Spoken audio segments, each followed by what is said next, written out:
Listen up, Rangers. Welcome to Geek My name's Steve. My name's Arnes. Today we're going over the film Beast from 20,000 Fathoms. You guys haven't seen it? It's pretty much Gamera. It's okay. Before Gamera was a thing. I started going into this movie already hating it just from reading the thing. I was like, this is fucking Gamera. I hate this already. Yeah, because they're doing nuclear testing in the Arctic, which unleashes a monster, which makes its way back to New York and wreaks havoc there for a short time towards the end of the movie.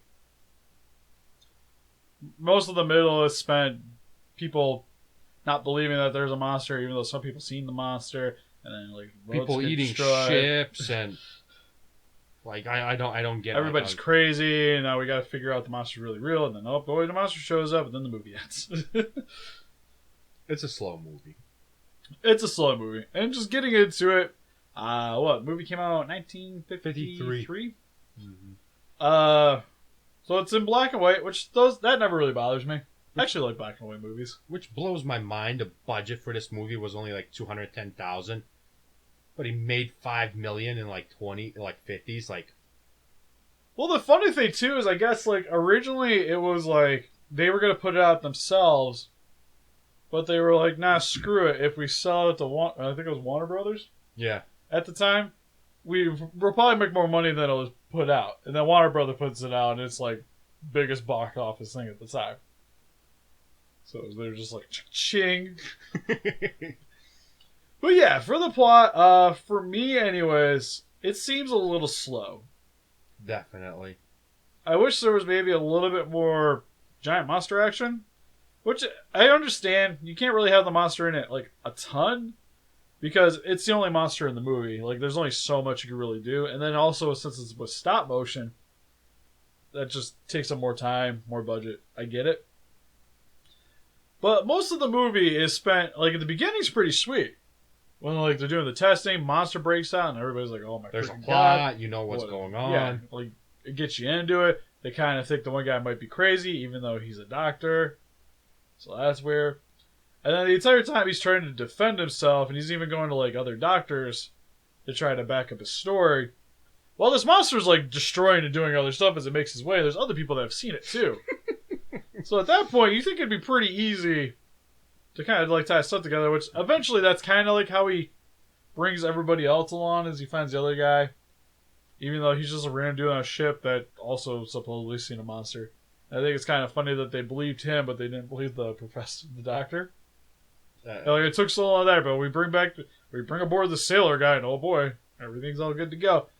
And then all this happens, and then we finally get to the monster just showing up. Well, you also have like the part where they go into the sea, and that's where the older guy, he ends up getting killed. Which that part's freaking awesome yet hilarious at the same time. No, you go ahead. You finish your thing, and then I'm going to tell you everything what I love about this movie. But after that, like, that part's pretty cool. It kind of interjects into the film. So there's like a little bit of a break between the talking and stuff, but then after that you have like the slow, like, oh my god, we lost him, Then we get to the monster, and then it's pretty much action-packed throughout the rest of the movie, which is kind of what I wanted for the majority of it. Like, I wish we could have just got the giant monster destruction later, especially with all the concepts that they throw out towards the end of the movie. They force it. Where they have the monster has contagion in them, so we can't blow them up, because we'll get everybody sick and they'll die. So we have to find like a pretty creative way to kill it with the spoiler plutonium bullet. But even that part, like the ending just kind of like happens pretty quick. Like that's my only problem with these old movies is when the monster finally kicks it, that is literally they're like, we don't need to film anymore. That is it. The monster fell over, done. Can't tie it up. Can't add something a little bit to it, maybe like pique our interest, maybe set up something else, which back then they didn't really worry about that. But it's just, it always like, especially like seeing movies nowadays, it's just weird to see that it's just like the monster's defeated, the end. Credits. But some of the things I like, the stop motion of this movie is awesome. It's really good. Especially if you really like the old like King Kong and those kind of films, this movie's great for that. Monster's cool. Doesn't really do a whole lot. Like, it's just kind of like a giant dinosaur. You get to see it destroy some stuff. And same with the military fighting it. It's pretty cool, but it's also really basic because it's just literally guys with guns. Like, you don't really get to see, like, the tanks doing too much. Like, there's nothing Godzilla-esque about this film. But then again, the monster isn't that big. It's just a really big dinosaur, per se. Like, it seems like it should be super huge. Which is funny, too, because this happened, like, right before Godzilla. Because Godzilla was literally a year later. So it's kind of, like, had the same setup. Monster comes out of the sea and ties in with nuclear radiation, even though Godzilla did way better. Can I talk about this movie now? Yeah, sure, go for it. God, I hate this movie so much. I say hate. Like, I like there it. is few things that really, really grinded my gears about this movie. First of all, it was so confusing. I couldn't tell if the people in 1950s were a bunch of pussies or the greatest people ever. Guy falls like 7 feet into a pile of snow. He's like, "Oh, my leg! I'm gonna dying! Somebody help! Please, I'm gonna die!" He fell like 10 feet in the snow. Hasn't he seen those videos of like Russian people jumping 30 stories into a pile of snow and nothing happening to them? What's the matter with these people? He's American. We're sensitive. And then like the greatest hero, like everyone's running, and the cop, that one cop is just walking towards him with the straightest face ever. Pulls a gun, he's just walking and shooting at him. That guy's amazing. I was like, this guy's a hero. This movie was so confusing. I couldn't tell if they were a bunch of pussies or the greatest people ever. This is in the background. I can be your hero, babe. like everyone is just running and and he's just going towards him. And then there's a poor blind guy walking and everyone just trampling him, kicking him. I was like, what's the matter with you people? No, it's... Yeah. Dicks. Well, it's like every time the cops show up, it's just like, there was like, alright, we have the one lone guy. Yeah. Going towards... And then it's like, next, alright, the one guy couldn't do it. Let's send like 5 of them. It's just like 5 of them just like, shooting. You're like, oh, that's not enough. Let's send some more. Yeah, but it was like the coolest thing ever. Like, it's like I could see it in the slow motion. Wind's blowing in his face and he's just walking, pulling that gun out. Boom, boom. I was like... He thought he was going to succeed. That monster was going down. And it was just like... Didn't even eat him. Just cut him in half and threw him away. At least in Tremors, they like had to like... They explain why they need a better gun. That's a movie we need to do. Tremors. And then... There's like the whole underwater scene. You can literally tell there's a shark and a squid fighting in a tank. Because the squid goes up and gets a glass. And then it's still filming this. And then the filming all suddenly just stops. And like the shark and the squid freezes. And it comes in the CGI thing and just eats him. That part's awesome. That was horrible. I enjoyed that part. Because my favorite too is just, hey, look at them. They must be having like a turf war or something.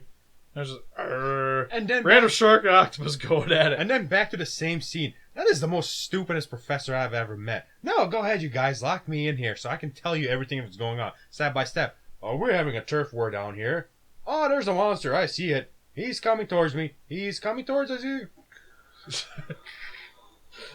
Yeah, you think so, because well, the way he explains it, it doesn't sound like the monster's that close to him. Yeah.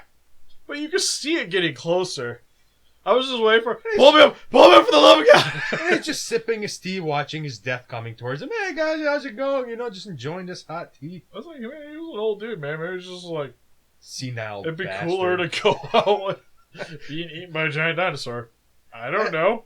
So the only thing, Steve, that was more boring than watching this movie was actually watching that stupid dance ballet thing, whatever was going on in there. Oh, yeah. Oh. But no, like, overall, I think it's a fine movie. For the 50s, it's not bad. It's just, it had as... I went into this, when I read the description of this movie, because I was trying to find it on the internet and I couldn't find it anywhere. I had to borrow Steve's DVD. I was like, oh my god, this is just Gamera. Gosh, shoot me, why am I watching this attitude? Yeah, like, my only real issue with the movie is it's a very slow movie at the beginning. Like, beginning's exciting, takes a while to build up, ending's exciting. So it's a fairly inconsistent movie in terms of pacing. Monster's cool though. The action sequences are actually pretty sweet. I like the stop motion a lot. And the actors do a pretty serviceable job in the film. Most actors. Except that one guy that got covered with avalanche, which he deserved it. There's some, I'll give you that. But it doesn't really like replace like King Kong or Godzilla or any of those for me. But it's a nice little monster movie. Like if you're gonna want to find an old monster movie to go check out, this is probably one of the better ones, to be honest. What are we gonna watch next? Because would I say this is better than Giant Claw? I think I enjoyed the Giant Claw more. No, I enjoyed the Giant Claw. Better than the Killer Crab. I would say yeah, no, crab sucked. Like this movie definitely has a better budget. Like the monster's way cooler. Yeah. It's just I like the story of that plot for the Claw way better. You know, it's kind of the same in a sense where it's like they don't believe the guy. Takes a while. But at least there's stuff going on between, like, frequently. Yeah, at least the Claw killed more people, you know. That is true. Let's say, one dude? Yeah. And some boats. And a lighthouse. Some buildings. But yeah, what'd you guys think of Beast from 20,000 Fathoms? Please let us know in the comment section below. And help us defeat those kaijus by hitting that like button, subscribe, become a ranger today. See you guys in the next video. Bye-bye.